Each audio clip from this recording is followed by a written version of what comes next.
Today we'll be working on a Chevy K1500 four-wheel drive exhaust leak. These are really common problem for these.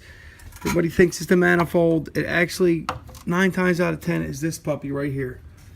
And here's your Napa part number.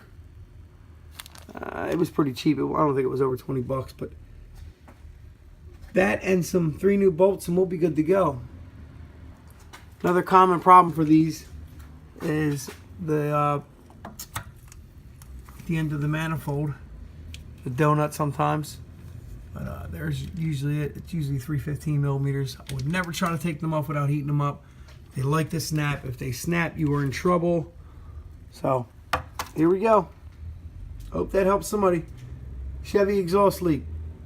And this ranges from 95, I want to say, till 98. Some 99s, depending on the body style.